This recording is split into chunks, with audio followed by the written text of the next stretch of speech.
Hi everyone, Stephen here, just in Brooklyn. It's my last day before I head home, and just some reflections on election night last night, for the New York Mayoral campaign. I was in Fort Greene having dinner with a friend, and then went across to a bar as the results came in.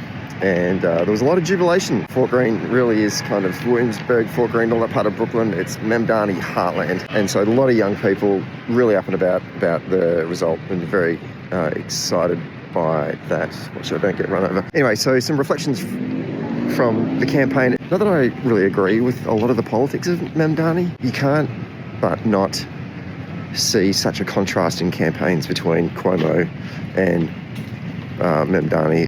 Cuomo, lots of money, lots of donors, lots of high-end donors, paying it into digital paid advertising and TV spots and mailers, versus Donnelly, small dollar donors, organic narrative-driven content that was highly shareable, that in the end had greater reach than the paid stuff that Cuomo was doing, backed in by a huge field program that just overwhelmed the opposition. It was an old campaign versus a new campaign, and the new campaign won. Like, I was at a bar a couple of Saturday nights ago. There was like 5 Cuomo ads on in between all the breaks in the college football. Not one ad for Mamdani, and all these negative ads against Mamdani as well. So a lot of money gone on TV advertising. A lot of money from Cuomo went on digital advertising. And I think that's interesting, because that's something that we in Australia are starting to invest a lot in, and we think that, digital advertising is kind of like our silver bullet right now. Now, contrast that to the Mamdani campaign. They didn't have that money to spend on digital advertising, but most of their content was organic content that was good quality content, that was narrative-driven, story-based, and he's a very good communicator, and people warmed to his message and then shared it. And he got a lot of support from high-profile people online, like folks from SNL and Emily Ratajkowski and people like that. But the amount of reach that he had organically outstripped all of the money paid by Cuomo on social media. And so ran a huge field campaign. This field campaign just overwhelmed all of the candidates, including Cuomo.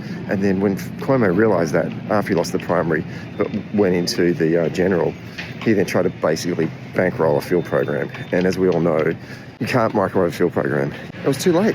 It was just too late. The other interesting thing to note, I think, is the voting base of Mamdani. There was a reference in the New York Post, which is the Murdoch press, about the commie corridor of where Mamdani was getting a lot of his votes from, which basically was Lower East Side of Manhattan, downtown Brooklyn, and then all the way up Bedford Avenue, basically through Park Slope, Fort Greene, where I was last night, Williamsburg, all the way up into Greenpoint, all the way up into Astoria in Queens, which is where all young people live, it's the gentrified part of the city. And so his voting base essentially was young people and rich people.